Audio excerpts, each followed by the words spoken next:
Okay, so good morning, folks, and lovely to see you this morning. And it's been a wet couple of days here in Ireland.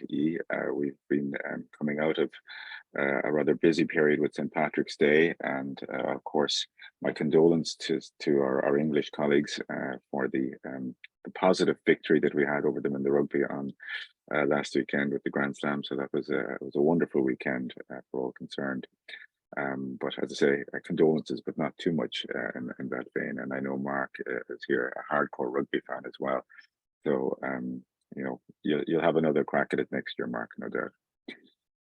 Is joining us. His colleague, unfortunately, was indisposed, and he bravely has stepped into the lion's den this morning. So we really thank you, Yi is a director with Diligent on the ESG Solution and Strategies team, and we're very lucky to have him. He has deep domain knowledge. And from that perspective, he's worked with clients on the advisory side on services and solutions over many years.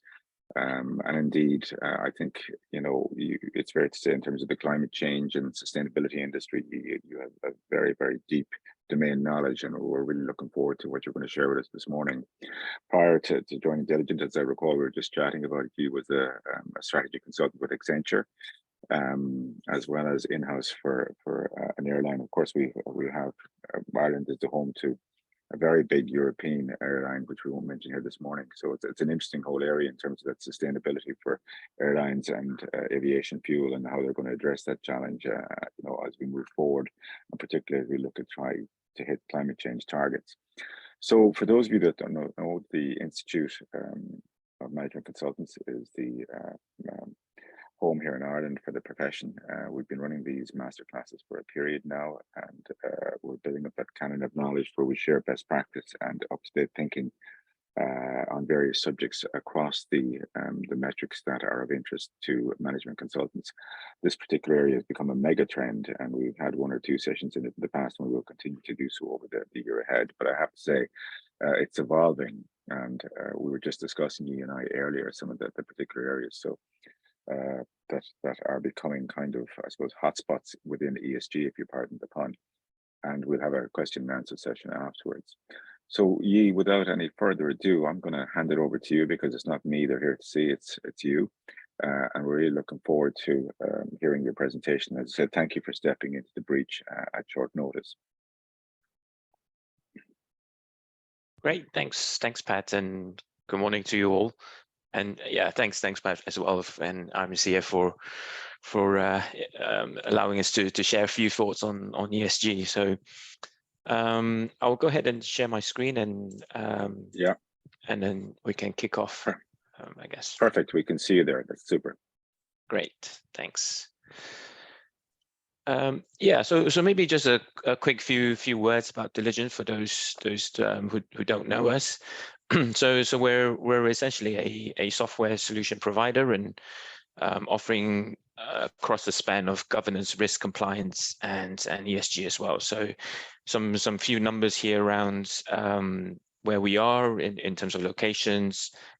Quite a large clientele across the globe, and we have about 2,000 employees globally.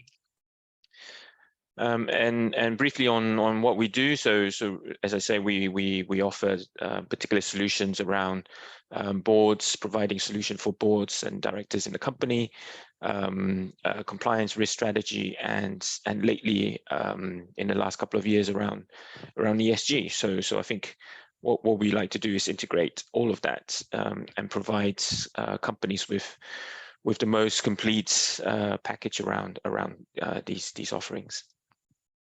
So that's all I'll share in terms of our company. So yeah, I think for today's conversation, I thought we can share a little bit around some of the regulatory trends that's upcoming. As we know, this is a fast-moving industry, and there's a lot of changes in even just in the last six to 12 months. So giving you a bit of update on that, and then zooming it from a corporate perspective, and what kind of challenges corporates might be facing, and where use of solutions, use of technology could come into play as well. And sorry, and feel free to ask questions as we go along. So just give. Right, thanks. So yeah, so let's keep the dialogue going. And if any points of view, please feel free to share, and we can take questions at the end as well. So yeah, just a few thoughts on recent trends. Some of you might have seen IPCC released their latest reports just this week or earlier in the week, and I thought I would just give a short highlight on that. I think there's nothing new per se in terms of what was released. I think some of the language, some of the titles, it's just that increased urgency, and what they say is really the final warning on the climate crisis. So it's really a summary synthesis report around trying to summarize the science for policymakers and reaffirming some of the impacts around 1.5 degrees and what the drastic changes to the climate if we go beyond that. A part of the report is also still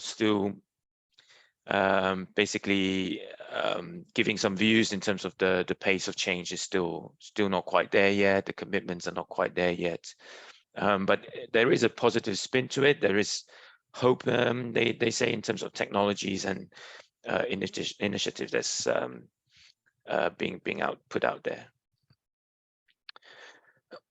So this came on the back of COP 27. So that was late last year. I think key outcomes were around finance agreements. Some not too drastic as well. This was really about implementation of this, and one large part was about the loss and damage payments. And financing is always a hot topic in terms of climate in the COP process. I think a couple of shortcomings is in terms of agreement on, there's no real agreement on the fossil fuel phase out, and it's just rewording a softer language and around sort of low carbon technologies and low carbon fuels. And the commitment is still falling short. So there is, in general, between IPCC, between COP, there is, safe to say, quite a lot more work to do in climate respects. Zooming in on the EU, and I think one of the more significant announcements is really about the CSRDs, the Corporate Sustainability Reporting Directive, that was ratified in late last year as well. So some of the key details around this, and I'll probably focus a little bit more on this because it's quite corporate related. So it's affecting companies of certain size, so 40 million or 250 employees. There is an SME component, so small companies would be phased in from a later stage. And particularly, I think interesting is more, it's going to impact EU companies for sure, but non-EU companies with huge presence in Europe is going to be impacted as well. And there is a need basically to report on ESG from 2024 data.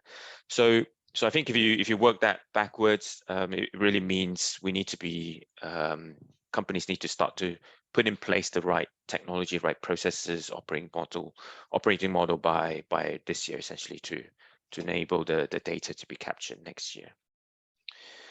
So diving a little bit deeper in that, so I think what it covers is quite a comprehensive list of potential ESG topics, quite specific in the components of what the reporting should cover.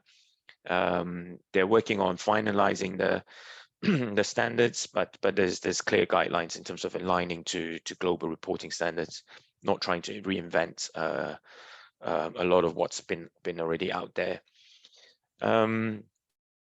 Mandatory assurance is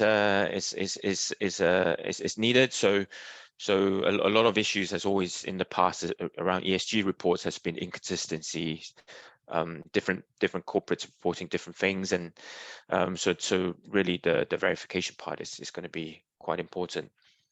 And a specific exporting formats as well. I think this is a little bit technical, but then it's quite an important way to ensure reports are then being able to be shared, being able to be analyzed, people can more easily access and know what's part of the reports. So here are just some of the guidelines, and we can talk about this later as well if we want to. And lastly, on trends and what's out there, I think another significant one is what's been ongoing as part of the ISSB. So this is the International Sustainability Standards Board, and as part of the IFRS is essentially the accounting guide, the people that set the accounting guidelines on just normal financial accounting. So what's been traditionally out there is, as many of you know, there's been a lot of voluntary disclosures, some of them listed here around GRI, around CDP, SASB in the US, and a lot of initiatives in the past couple of decades, sort of driving the disclosures, driving the corporate frameworks required. And of course, all of these leads to quite a burden on corporates, as well as a lot of different standards out there. So there's been a movement a little bit in terms of trying to standardize some of this and trying to bring all that together, and ISSB is tasked to sort of try to drive that in a way. So they've confirmed that it's going to come in. Their framework is going to come in, and the guidelines is going to come in later this year and next year as well. So I think there's something quite positive to look forward. I think. Right, so that hopefully gives you a bit of a macro view in terms of some of the regulatory trends, voluntary trends, in terms of what climate change is doing, climate policies, ESG disclosures and frameworks. So I think what does that all mean for corporates looking at this, and what are some of the challenges they might be facing trying to navigate this whole world of ESG reporting and disclosures. So here are just some that I've thrown in just to kickstart the conversation as well. So I think from a corporate perspective, if we think about internally what a corporate need to do is essentially they need to set up this whole sustainability capability that spans end to end from strategy to execution. That's really the way to really respond to all the demands from external parties, from stakeholders, investors, customers, and so on. So what we need is really to set up some structure around this, some capability. So I've just summarized in terms of what those components could include. So of course you need to start with some strategy. You need to know what you're measuring. You need to know what is relevant, what is material for your organization. So that in turn basically drives the reporting, drives the data, and so on. So once you've defined that, you need to set this all up internally. Where is everything going to come from? Who's accountable for this?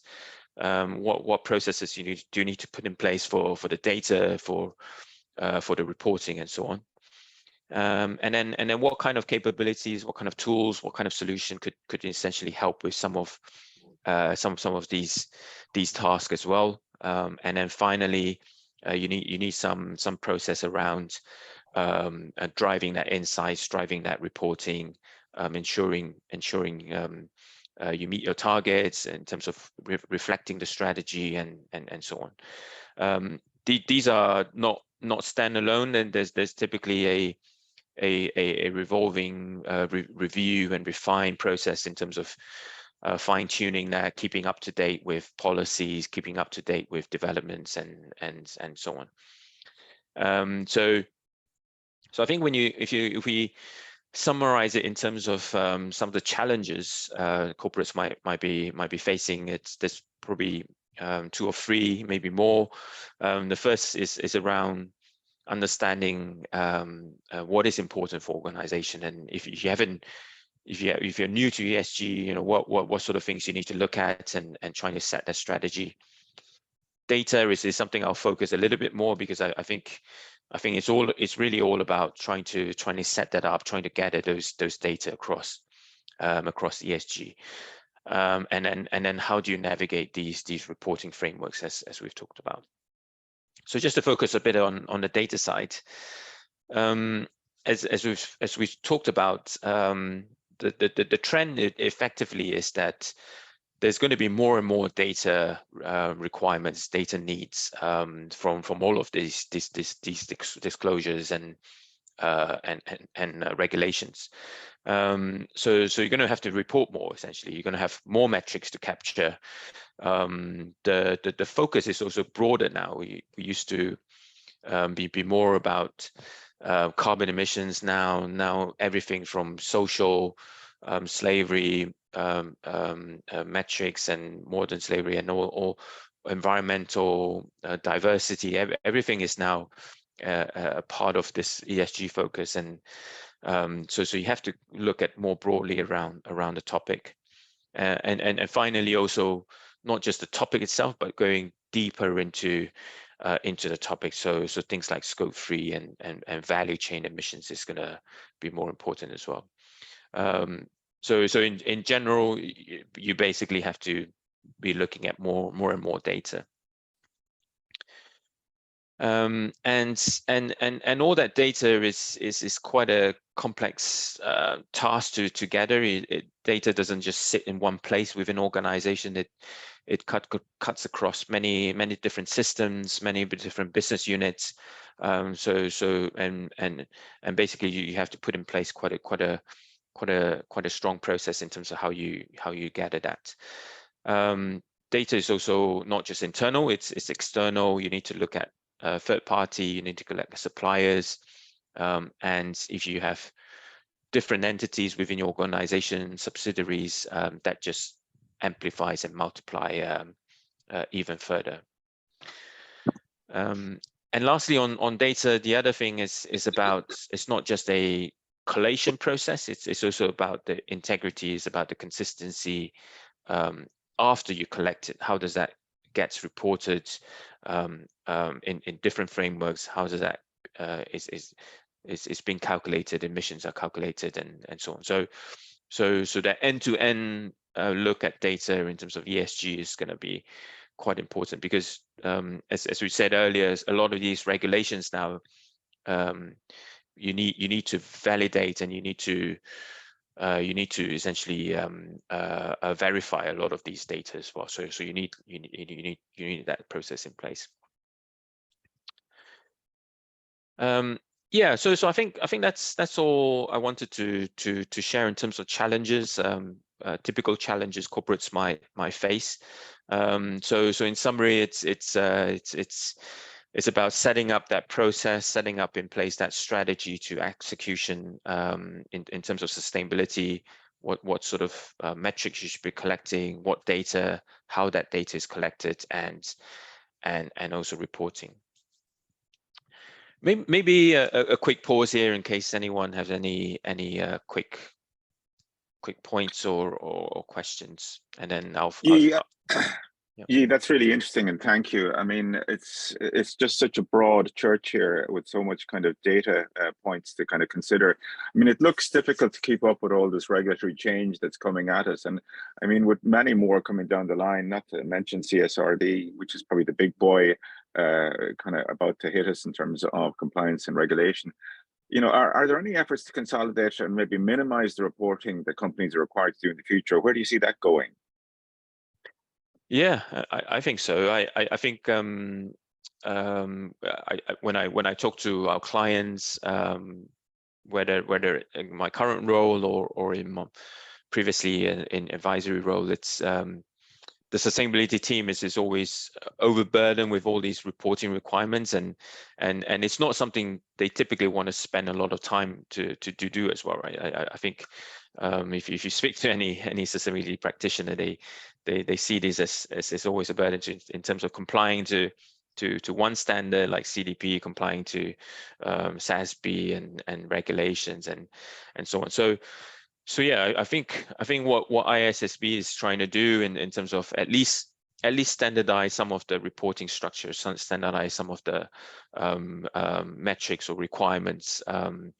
I think in general the carbon side is quite well standardized these days. It's really following greenhouse protocol, and once you set up your internal structure to respond to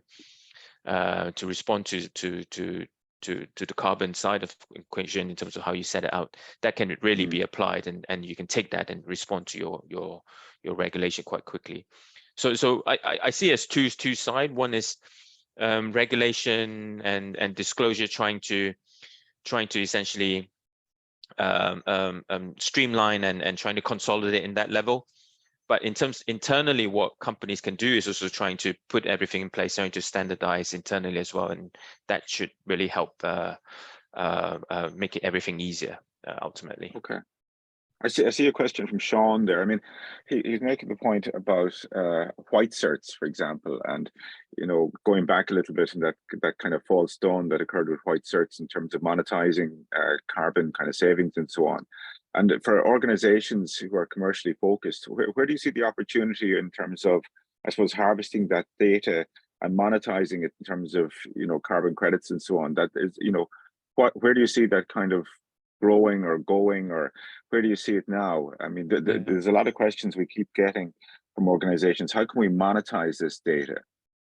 Yeah, absolutely. I think a lot of these part of the ESG trend is also opportunity for businesses. As I think, but it all starts with that data and having that and knowing what is your impact and measuring your impact and understanding what emissions you have, and then you can look at how you can drive reduction, decarbonization, what sort of strategy you can put in place to maybe realize some of the value in terms of the carbon savings, in terms of carbon credits, in terms of sustainable fuel credits and renewable fuel credits and whatnot, right? So I think there are a lot of policies out there trying to drive decarbonization, trying to help along this journey, and I think corporates there are definitely opportunities out there.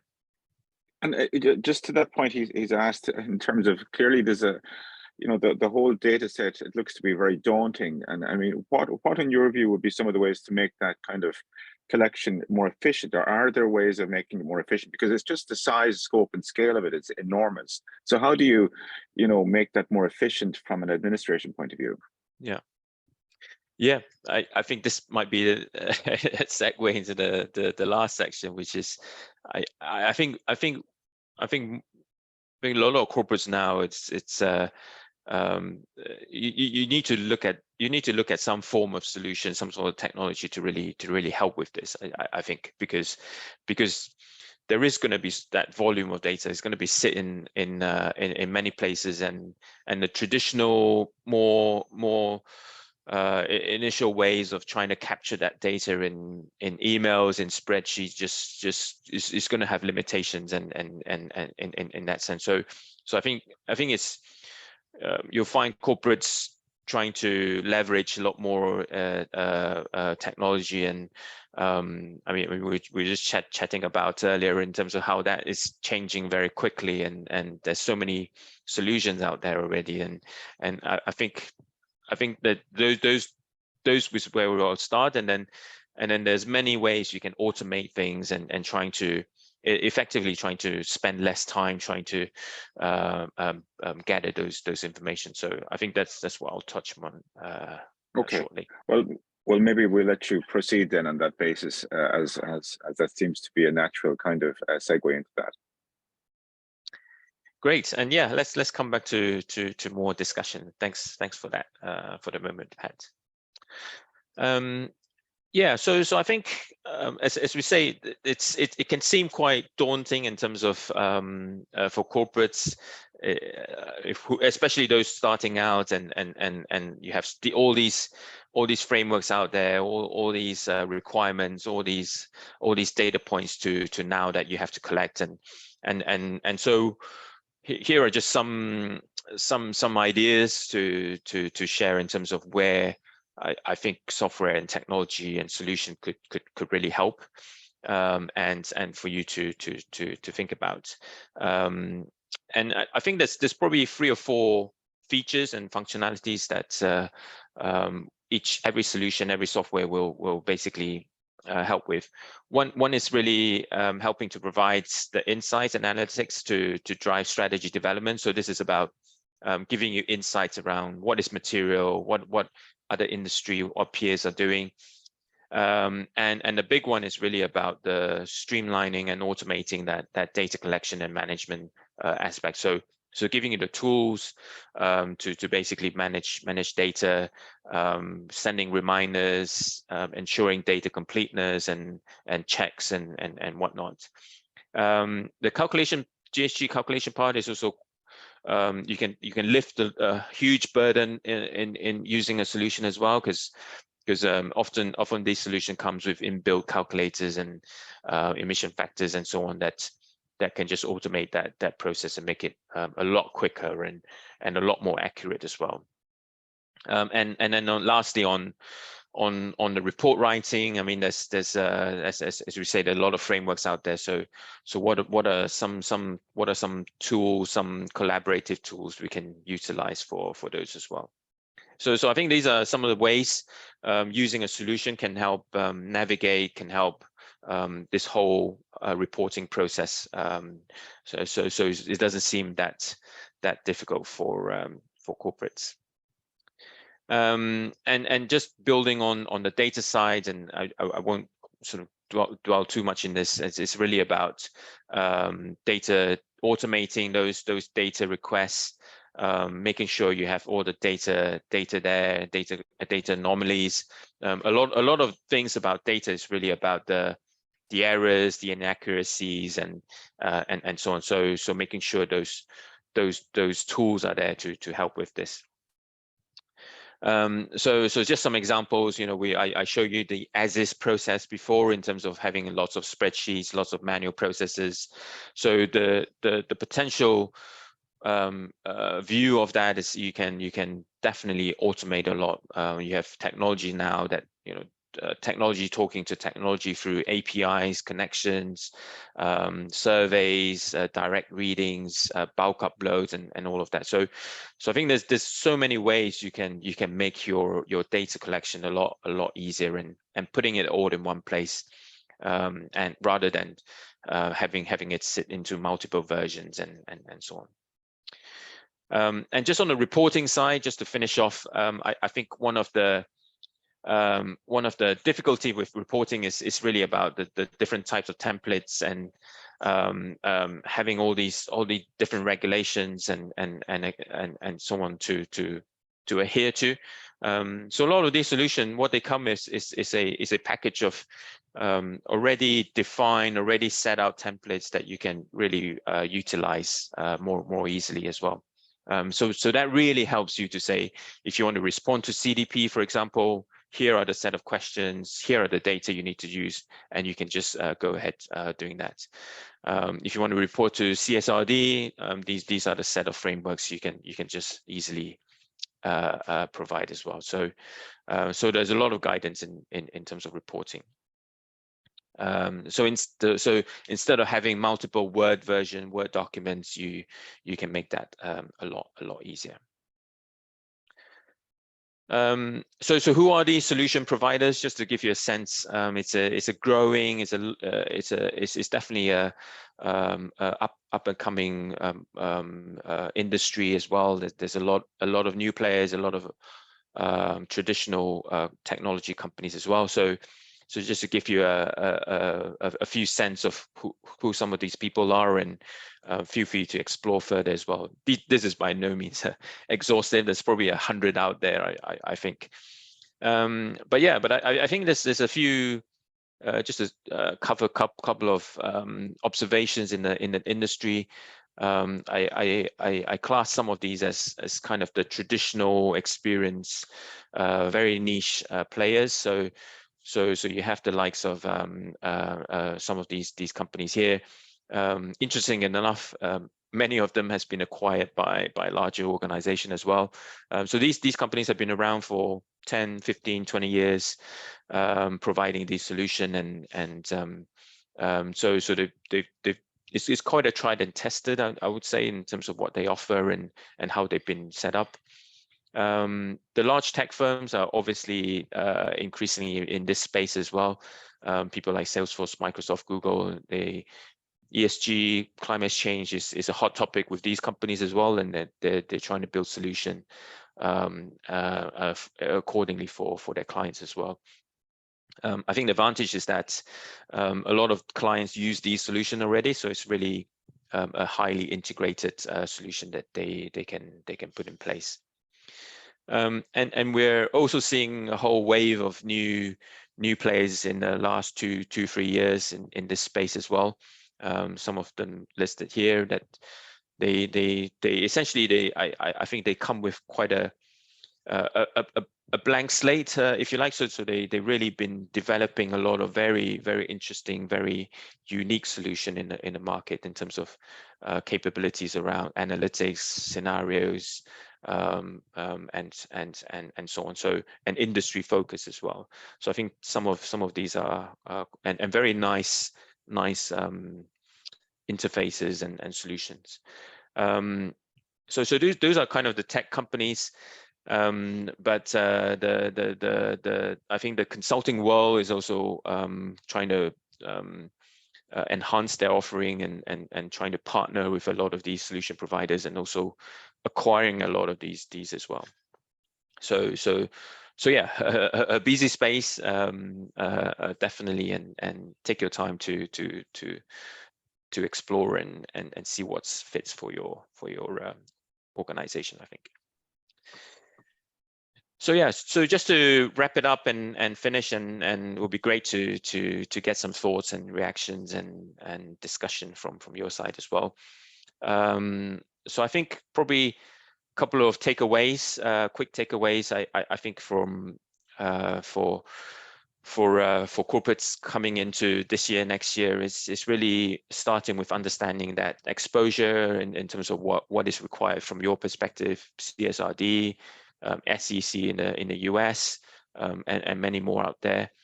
But I think regardless, just start with your sustainability capability. I think you need to be ready for all of this. If it doesn't come next year, it'll come in 2 years, 5 years. So set it up and make sure you're ready. Thirdly, plan a strategy around how you're going to get your data to right away to reports. Who needs to be involved, what process needs to be put in place, who oversees that, which department needs to be involved, and so on. And lastly, as I say, there's plenty of consultants out there, solution providers out there that can help you in terms of making it easier as well. So I think those are some quick takeaways, and let's open for discussion. Thank you, Yi. If you come off screen there, that'd be super. So that was really insightful. And I'm delighted the way you wrapped it up there, kind of referencing consultants, because that's what we do by profession. We are management consultants, and we're always mindful of the opportunity for growth industries. I saw one of our colleagues had to drop off there, but there was a question asked, is the cost of ESG compliance undermining organizations' competitiveness? Is that whole, does driving the ESG agenda mean sacrificing company returns? How do you balance that? I mean, for instance, you're coming from the airline industry as a case in point. I would imagine aviation fuel and the cost of pay to play with, in terms of, by definition, it's going to be a fossil fuel industry for years to come. No matter how efficient the planes are going to be, they're still going to be huge carbon emitters. How is that, kind of return on investment relative to saving the planet piece Yeah. and desire to be good corporate citizens. How do you see that kind of moving forward? How you address that? Yeah, absolutely. I think yeah, I think there's probably a way to look at this as there are some that are clear win-wins, and then there are some that is going to require some trade-offs. The way we tend to sell ESG in the traditional days is that having a better visibility of your data, your emissions, your fuel consumption, and so on. You can drive efficiency. You can drive more value from just understanding what is your impact in terms of environmental and some of those. So I think those are clear win-wins, right? So you look good in terms of ESG performance, and there's definitely cost and value associated with those as well. And then there's clear trade-offs as well. I think you mentioned around sustainable fuels in the airline industry. That's clearly going to cost more, but what does that open up in terms of opportunities to engage your customers, to engage your corporates, to engage the industry? Can you build that value up in that way? And I think that sometimes that's more valuable in terms of in terms of having that engagement, and it's a new market. You're staying ahead of the curve in terms of regulations and building your supply chains and so on. So even though there's a cost to it, there's still I think clear benefits as well. So yeah, so I I don't necessarily think it's always going to be a cost to companies for in terms of ESG. There's definitely opportunities as well. Okay, I mean, it's really interesting, and I suspect we'll be revisiting this again, many times over the next couple of years. But clearly you've walked us through many of the different solutions out there, and your advice in terms of what types of solutions might be best would be interesting, and how you go about selecting one. But I mean, ultimately, I suppose the question that people are asking is, how do you build an ESG framework that it's future-proofed for tomorrow's economic realities? That kind of that nutshell, that kernel of a question. I mean, if you were building it, if you were, had just kind of launched that unicorn, and you were future-proofing it for ESG compliance, just to get yourself out of jail. I mean, if you think about it for a moment, and particularly in Ireland, we are huge providers of data centers. A lot of the big boys and girls have their data centers here in Ireland, which are clearly huge carbon footprint load in terms of their energy demands and so forth, but yet they underpin the whole virtual working model to a large degree. By, as an example, what we're doing here this morning is grounded on that very principle of virtual working. But yet, they're very big carbon intense machinery behind us somewhere, and they have to be kind of offset and maximized. And with the best wind and the worst will in the world, forgive my alliteration, the wind doesn't always blow, so you have to default to the carbon-based fossil fuels. How would you kind of, in a 1, 2, 3 step, if it was possible, go about future-proofing your ESG frameworks for tomorrow's economic realities? Yeah, absolutely. I think as we've all been saying, it's a fast-changing world. Who knows what's gonna come along next year and next months.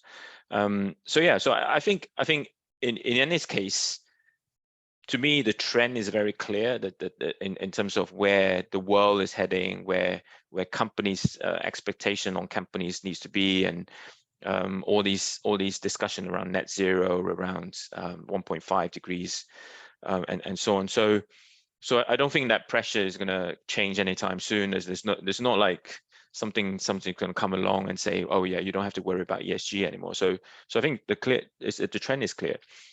So I would start with the capability internally in terms of setting up, at least have the right process and governance and people in place, such that you can respond to these in an agile way. So that's about, I think, just starting off and making sure you have all these set up. Then I think what would be interesting in the next step is then to think about these mega trends in terms of, like you say, right, like if electricity grid changes, what does that mean for our business? If there's a focus on cloud solution, on emissions related to IT, what does that mean? If there's anything on sustainable fuels, what would that mean in terms of our business and so on? So I think the next step is to essentially try to, because we can't predict where those go, but then is to try to understand where some of those trends and how that would impact. So this is more about scenarios and scenario planning in that sense. So yeah, so I would start with thinking about myself, making sure I have everything in place, and then think about doing some thinking around future scenarios. Okay, well, thank you for that, Yi, and I do hope that you get to that unicorn status at some point in the near future, as we all do. Look, I've taken enough of your time. We appreciate it. We have some more questions coming in, but I'm conscious that I said I'd have you out by 11:15. And a promise is a promise. We'll send them on to you, and perhaps you're very kind that you said that you'd respond back to them directly. Folks, Gurmila Malgat, as we say in Irish, for your attendance this morning. We'll be sending out the link in terms of the module as per usual, and we'll be putting up on our social media links. It's been a great session, I have to say. You really shared some insightful information. We might even have you back again if your diary permits. It's a really interesting subject. I suspect it's going to be with us for the duration. We all have a vested interest in getting it right. We all have a vested interest in making sure that the planet is at least as good, if at all possible, as we found it when we arrived on, for those generations that follow us. So it's a subject that will be with us for the duration. Good morning, everyone. Thank you for your time. Yi, particularly thank you to yourself and to your partners and colleagues in Diligent, of which we are a partner here in the Institute. So it's been a really insightful morning. And without further ado, I'll close down the session now and send you off to have a productive remainder of the morning. Thank you. God bless. Farewell. Great. Thanks. Thank you all. Bye.